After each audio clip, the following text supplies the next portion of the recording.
করোলা cross, করোলা cross, করোলা cross 2021 থেকে শুরু করে এই নামটি যে কতবার শোনা হয়েছে তার কোনো হিসাব নেই, আর কেনই বা হবে না। 2021 মডেল থেকে 2025 মডেল পর্যন্ত প্রায় সব গাড়িগুলোতেই পেয়ে যাবেন একটা স্টাইলিস্ট, স্লিক ডিজাইন, ডিউরেবিলিটি এবং টয়োটার legendary reliability. Corolla Cross top of the line Z leather প্যাকেজের গাড়িগুলোতে আপনাকে অফার করে থাকে ডিআরএল ট্রান্সজেন্ট LED headlights, bi beam projection LED headlights, fog lights, parking sensor, 360 camera, enough ground clearance এবং হুইল বেজের সাথে 18 ইঞ্চ অ্যালয় হুইল আসে মিশেলিন টায়ারের সাথে। তাছাড়া গাড়িটিতে পাচ্ছেন rear LED tail lights, shark fin antenna, rear wiper এবং পাওয়ার ব্যাকডোর।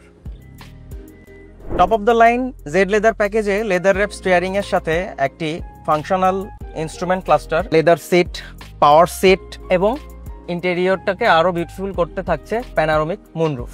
গাড়িটির পেছন সাইডে এনাফ লেগরুম এবং হেডরুম সহ গাড়িটিতে পেছনে থাকছে রেয়ার এসি ভেন্ট, আর্মরেস্ট। চাই হার্ডটপ ভার্সন হোক অথবা প্যানোরামিক মুনরুফ সহ হোক, 2021 থেকে 2025 সালের সমস্ত গাড়িগুলোই আমাদের রাইসবার্গ রেডি স্টকে পেয়ে যাবেন। For more information please visit our page or we are one call away.